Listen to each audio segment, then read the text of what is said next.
Bismillahirrahmanirrahim. High voltage technology. Let's start our class.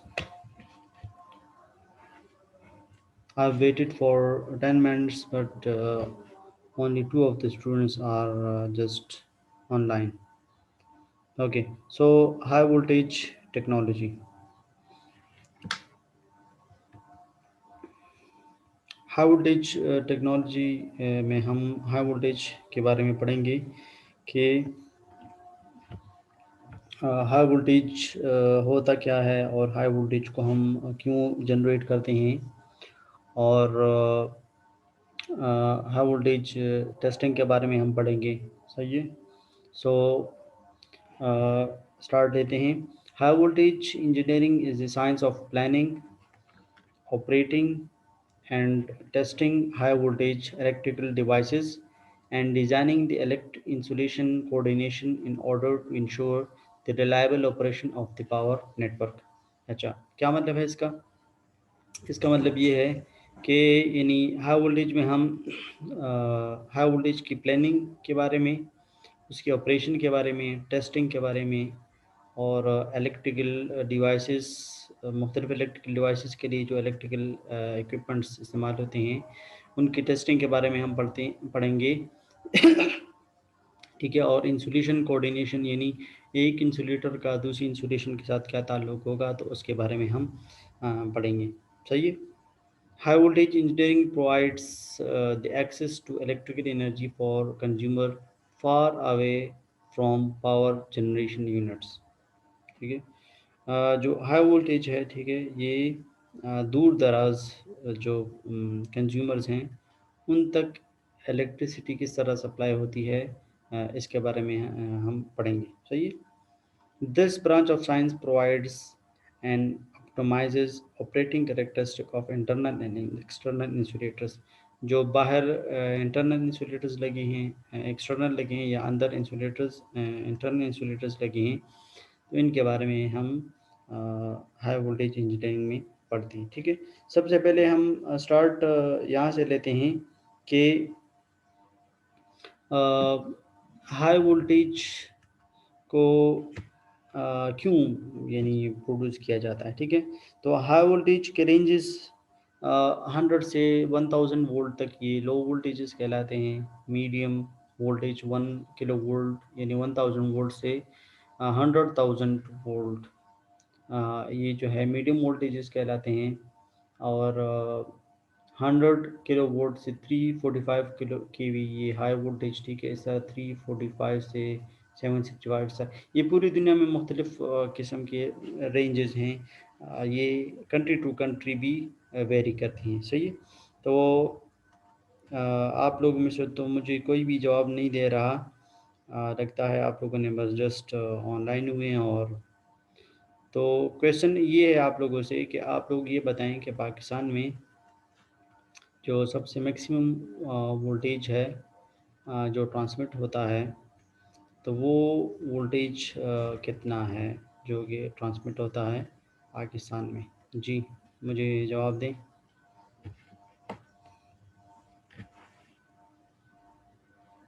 I need your answer from you.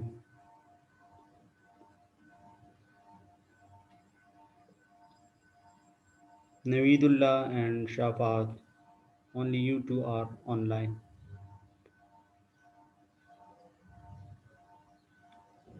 Naveedullah, are you there?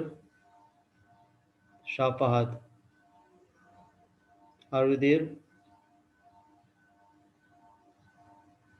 Okay, यानी आप दोनों भी physically available नहीं हैं, just online हैं मगर अवेलेबल नहीं हैं, इसलिए मुझे जवाब नहीं मिल रहा। सो मैं अटेंडेंस मार्क नहीं करूँगा। Okay, so I will continue my lecture. Okay, so ये मुख्तलिफ सोर्सेज हैं पाकिस्तान में जो कि पावर को जनरेट करते हैं। ठीक है। आईपीपीज़ हैं, इंडिपेंडेंट पावर प्रोड्यूसर्स, जो आपको पता है इसमें पॉलिटिकली इश्यूज भी यानी एक एक पॉलिटिकल इशू भी है आईपीपीज़ का, जो कि प्राइवेट प्रोड्यूसर्स हैं और ये थर्मल से इलेक्ट्रिसिटी प्रोड्यूस करते हैं। ठीक है। ओके, सो थर्मल जेनकोज हैं, ठीक है, मुख्तलिफ उसमें मुख्तलिफ सिटीज़ में हैं ये, ठीक है, सिंध साइड पे और साउथ पंजाब साइड पे इस तरह, ठीक है। न्यूक्लियर आपको पता है, न्यूक्लियर पावर प्लांट चश्मा में है, चशनप जिसे कहते हैं, Chashma nuclear power plant and KANUPP Karachi nuclear power plant, ठीक है। इस तरह इंपोर्ट कुछ हम इंपोर्ट करते हैं, कुछ आज़ाद कश्मीर से भी हम वो लेते हैं, ठीक है। और ये जो है अच्छा, डेस्कोज़ यानी जो डिस्ट्रीब्यूशन कंपनीज़ हैं, ठीक है, इस ये भी इस सेंट्रल पावर का हिस्सा हैं, ठीक है। ये सारे इसको देखें, फिर ट्रांसमिशन के बाद ये डेस्कोज़ को दिया जाता है ताकि आगे कंज्यूमर्स को प्रोवाइड करें, ठीक है। तो ये पोर्शन जो है ये एनटीडीसी का है और ये फिर डिस्ट्रीब्यूशन कंपनीज़ हैं, पेस्को, लेस्को और मैप्को और ये, ठीक है। तो ये डिस्ट्रीब्यूशन कंपनीज़ हैं फिर, ठीक है। अच्छा, ये अब यहाँ से यानी आपको अगर हाई वोल्ट ये आप केसेस आप लोग समझ गए तो आपको हाई वोल्टेज में समझने में आसानी रहेगी, ठीक है। तो ये देखिए, ये यहाँ पे ये जनरेशन प्लांट है, ठीक है, और ये है लोड साइड, ठीक है, कंज्यूमर साइड। तो जो प्रोड्यूस होता है वो क्या है कि 11 केवी जो है वो वोल्टेज इतना प्रोड्यूस होता है, ठीक है। और हम जो है पाकिस्तान में आपको पता है 500 केवी वो करते हैं, इन्हीं डिस्पैच करते हैं, सही। तो ये 11 केवी, ठीक है, ये और यहाँ पे जो हमारे स्ट्रीट ट्रांसफार्मर्स हैं वो 11 केवी टू 220 वोल्ट्स के होते हैं, सही। यानी इनको भी 11 केवी ही मिल रहा होता है, जो फीडर लाइन है वो 11 केवी का होता है, सही। तो ये भी 11 केवी प्रोड्यूस करते हैं जो पावर प्लांट में, और इनको भी 11 केवी ही मिलता है। तो हम इस 11 केवी को डायरेक्टली यहाँ से यहाँ पे क्यों नहीं देते, ठीक है ना। यानी यहाँ पे भी 11 केवी प्रोड्यूस हो रहा है और इनको भी 11 केवी ही मिल रहा है एट द एंड। तो फिर हम ये डायरेक्टली क्यों नहीं देते, हम इस तरह क्यों करते हैं, हम यानी केस 1 जो है वो प्रोपोज्ड एक केस है कि इस तरह भी तो किया जा सकता था, ठीक है। केस 2 क्या है, जो कि ऑलरेडी एग्जिस्टिंग सिस्टम है, इसमें 11 केवी प्रोड्यूस होता है पावर प्लांट में। जी शेरियार,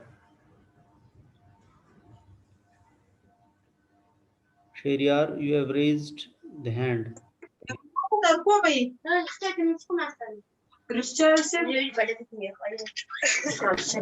मोहम्मद सुलेमान।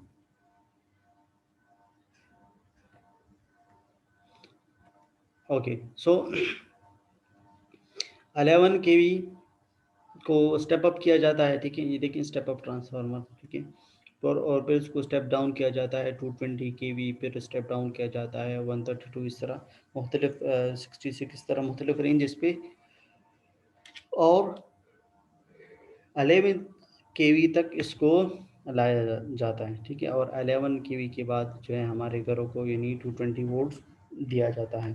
तो क्वेश्चन ये है कि यहाँ पे जो 11 केवी प्रोड्यूस हुआ है और यहाँ पे स्टेप अप करके फिर step down, step down, step down, और फिर यहाँ पे देखिए 1 ट्रांसफार्मर, 2 ट्रांसफार्मर, 3 ट्रांसफार्मर, फिर यहाँ पे हम 11 केवी हासिल करते हैं। तो हम डायरेक्टली इस तरह क्यों नहीं करते कि हम 11 केवी को जो हम प्रोड्यूस कर रहे हैं उसको हम डायरेक्टली यहाँ से यहाँ पे देते हैं। तो कोई मुझे इसका आंसर दे सकता है?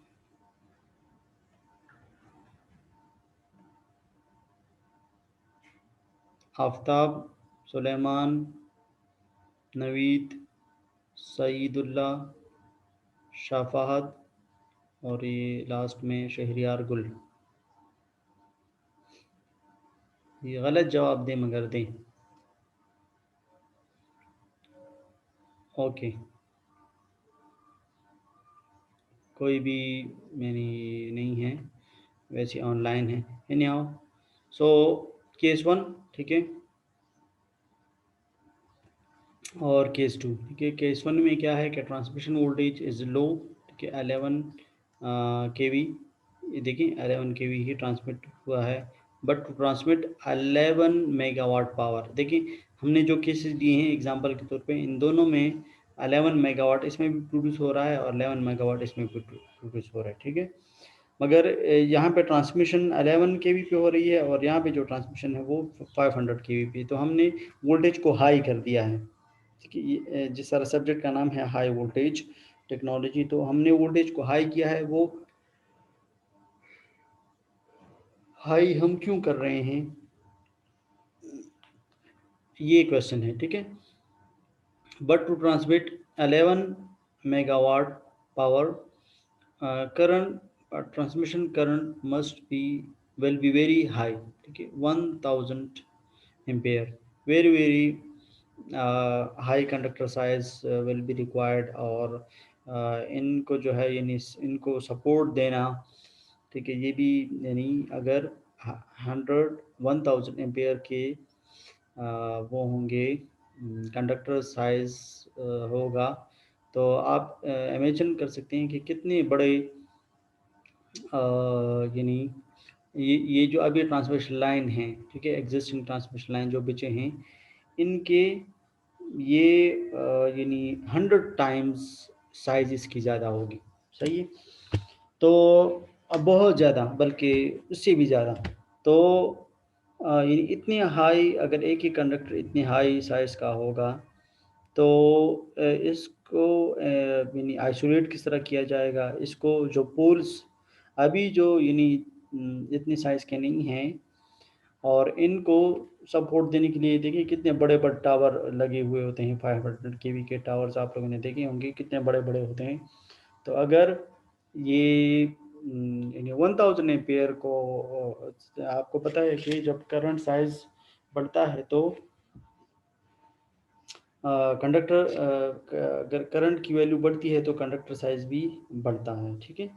यानी जिस तरह आप लोग घरों में देखते हैं कि जो एसी के लिए, एयर कंडीशन के लिए या इस्त्री के लिए जो कंडक्टर साइज़ यूज़ होता है वो मोटा होता है, बड़ा होता है बनिस्बत पंखे के लिए, ठीक है ना, या इस तरह आम उसके लिए, ठीक है। तो या इससे लो वोल्टेज पे आ जाएँ मोबाइल चार्जर वगैरह, ये इस तरह लैपटॉप का, तो इसमें और भी साइज़ कंडक्टर साइज़ कम हो जाता है। यानी वोल्टेज की रिक्वायरमेंट के साथ सॉरी करंट की रिक्वायरमेंट के साथ कंडक्टर का साइज़ बढ़ता है, ठीक है। अच्छा, अब केस 2 में क्या है, जो एग्जिस्टिंग सिस्टम है जो कि ऑलरेडी हम उस पे यानी वो राइज है, वो क्या है कि 11 मेगावाट यहाँ पे भी हमने लिया, ठीक है, और 11 केवी को स्टेप अप किया 500 केवी में, सही है। और then transmission current will be reduce to 500। तो जब देखिए दोनों का पावर सेम है, ठीक है, वोल्टेज एक का मैंने बढ़ा दिया, तो जब वोल्टेज बढ़ेगा तो करंट जाहिर बात है वो कम हो जाएगा, सही, क्योंकि दोनों का पावर तो सेम है ना, पी इक्वल टू वी आई है। तो अगर एक का वोल्टेज मैं बढ़ा दूं तो करंट जो है वो कम होगा, तब जाके इन दोनों का प्रोडक्ट जो है वही 11 मेगावाट आएगा, सही। तो जब मैंने कैलकुलेट किया तो इससे आया 22 एम्पेयर। यहाँ पे 11 केवी को अगर मैं ट्रांसमिट करूँगा तो 11 केवी के ट्रांसमिशन के लिए 11 केवी और पावर इतना ही है, ठीक है। 11 केवी को ट्रांसमिट करने के लिए जो एम्पेयर्स की वैल्यू आती है वो 1000 एम्पेयर है, सही। जबकि इसी 11 मेगावाट के लिए 11 केवी को अगर मैं स्टेप अप करूं 500, और 500 को मैं ट्रांसमिट करूं तो जो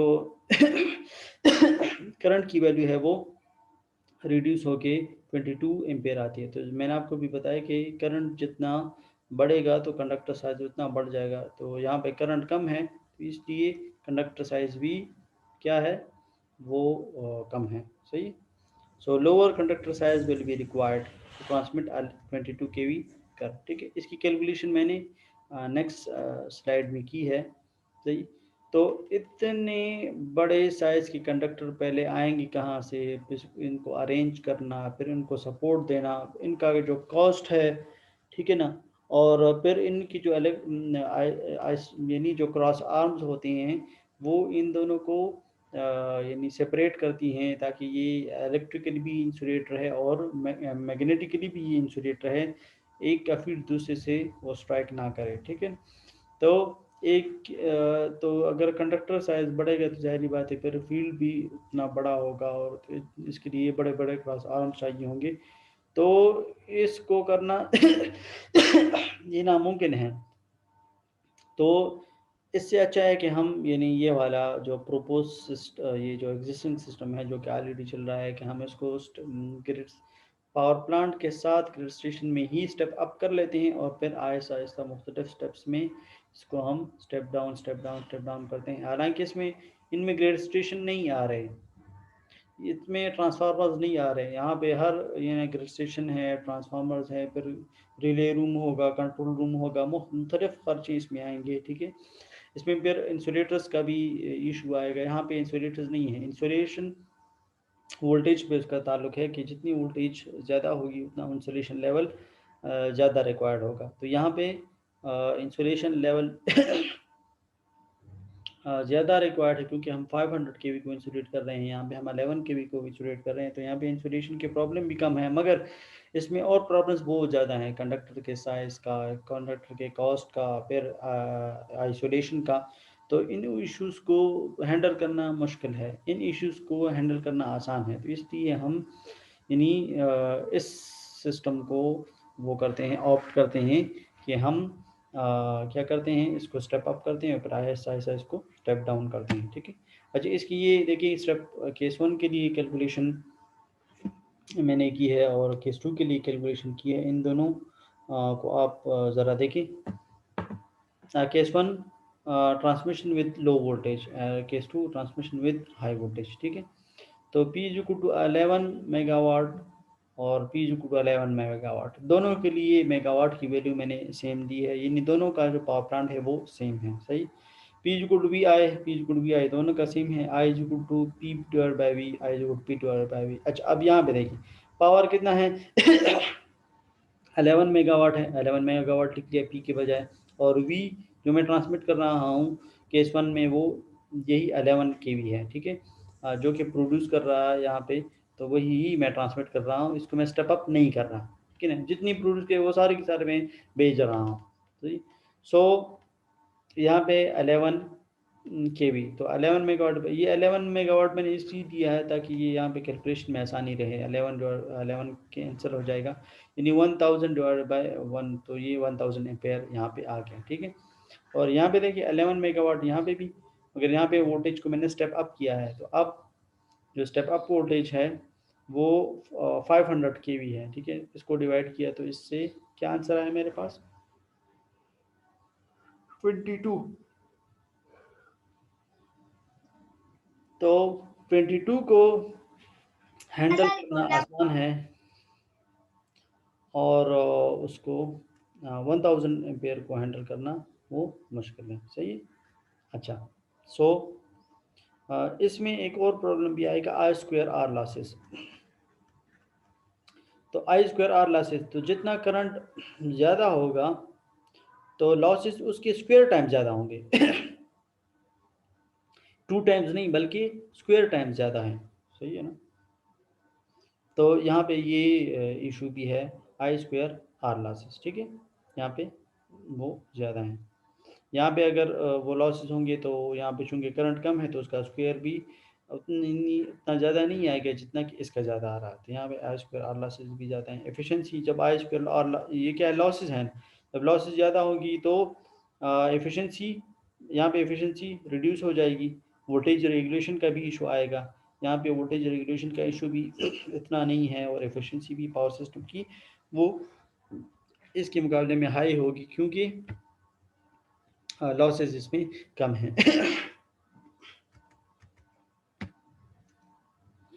अच्छा तो इसको देखते हैं कॉस्ट। ठीक है, जब हम हाई वोल्टेज को ऑप्ट करते हैं तो वायर का साइज करंट के रिड्यूस होने की वजह से कम होता है। तो जब जब कंडक्टर साइज कम होगा तो क्या होगा कि कॉस्ट भी इसका कम आएगा। सही है। वायर साइज़ वो कम, ठीक है।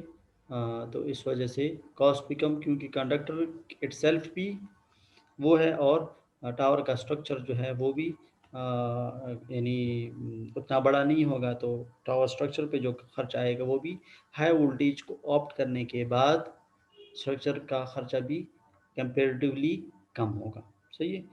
अच्छा, इन हाई वोल्टेज को ऑप्ट करने के बाद हमारी जो ट्रांसमिशन की जो पावर सिस्टम की जो एफिशिएंसी है वो क्या होगी, ज़्यादा होगी। क्यों? क्योंकि उसमें आई स्क्वायर आर लॉसेस कम हैं। क्योंकि आई स्क्वायर आर जो लॉसेस हैं वो जब करंट ज़्यादा होगा तो ज़ाहिर बात है आई स्क्वायर आर लॉसेस भी ज़्यादा होंगे। तो तो हाई वोल्टेज को ऑप्ट करने के बाद करंट की वैल्यू, यानी आपने इस एग्जांपल में देखा कि एक तरफ जो है जब लो वोल्टेज को हम ट्रांसमिट करते हैं तो 1000 एम्पेयर्स करंट आ रहा है। इसके मुकाबले में जब हम इसको स्टेप अप करके 11 केवी को स्टेप अप करके 500 केवी में को ले आते हैं, तो तब जाके जो वो करंट होता है वो 22 एम्पेयर तक, यानी 1000 से 22 एम्पेयर पे रिड्यूस हो जाता है। तो जाहिर बात है जब करंट की रिड्यूस होगा तो इससे आई स्क्वायर आर लॉसेस भी कम होंगे। सही है। और जब लॉसेस, आपको पता है लॉसेस कम होते हैं तो एफिशिएंसी अच्छी होती है। ठीक है। इस तरह वोल्टेज रेगुलेशन यानी वोल्टेज का बढ़ना या कम होना, सही, ये यानी वोल्टेज रेगुलेशन कहलाता है। तो वोल्टेज जितना जो है कांस्टेंट रहेगा through out the power system, तो इसको हम कहते हैं कि ये रेगुलेटेड वोल्टेज है। तो वोल्टेज रेगुलेशन भी अच्छी होगी। क्यों? क्योंकि इनमें जो वो एम्पेडेंस लॉसेस हैं वो भी कम होंगे। सही है। अच्छा, फिफ्थ पॉइंट क्या है कि increase in transmission capacity of the line. ठीक है। यानी P is directly proportional to V square. तो वोल्टेज जितना ज़्यादा होगा उतना जो है उसमें पावर, जो जो लाइंस हैं, उन ट्रांसमिशन लाइंस हैं, उनकी पावर कैपेसिटी भी ज़्यादा होगी, यानी ज़्यादा पावर ट्रांसमिट कर सकेंगी। ठीक है जी।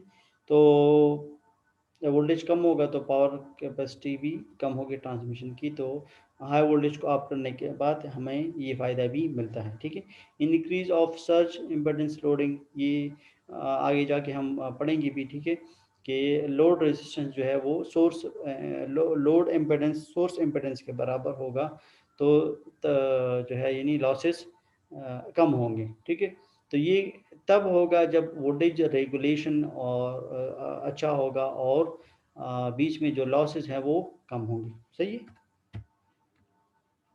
अच्छा, advantages of the high voltage transmission, ये देखिए पहले लेक्चर आपको ये समझाया जा रहा है कि आप हाई वोल्टेज को क्यों ऑप्ट कर रहे हैं और हाई वोल्टेज का क्या फ़ायदा होगा। सही है ना। तो आ, ये जो है यानी हाई वोल्टेज के फ़ायदे हैं। ठीक है। कि एक केस में आप देखें कि इसी 11 मेगावाट से 1000 एम्पेयर बन रहे हैं, इसी 11 मेगावाट से अब 22 एम्पेयर बन रहे हैं। क्यों? क्योंकि हमने वोल्टेज को यानी स्टेप अप किया। ठीक है ना। तो ये वाला सिस्टम जो है ये एग्जिस्टिंग सिस्टम है, और ये यानी मैंने प्रपोज किया था या किसी ने प्रपोज किया था। ठीक है। मैंने तो फिलहाल आपको प्रपोज किया, मगर ये अगर रिजेक्ट हुआ या अगर ये ऑप्ट नहीं हो रहा तो उसके क्या रीज़न हो सकते हैं, तो ये आप लोगों को मैंने एक्सप्लेन कर दिया। ठीक है। इसके बाद कुछ स्लाइड और हैं, ये हम इंशाल्लाह कुछ ब्रेक के बाद सेकंड वीडियो में इसको कर लेंगे। अगर इसमें अभी तक आप लोगों का कोई क्वेश्चन है तो आप लोग पूछ सकते हैं, क्योंकि बीच में मैंने आप लोगों से क्वेश्चन किए मगर आप लोगों ने मुझे जवाब नहीं दिया। तो अभी आप लोगों का अगर कोई क्वेश्चन है तो आप लोग पूछ सकते हैं। Any question? कोई क्वेश्चन नहीं है? ओके, मैं ये मीटिंग फिर ख़त्म कर रहा हूँ, और नेक्स्ट मीटिंग के लिए मैं आपको फिर दोबारा लिंक सेंड कर दूँगा। सही है।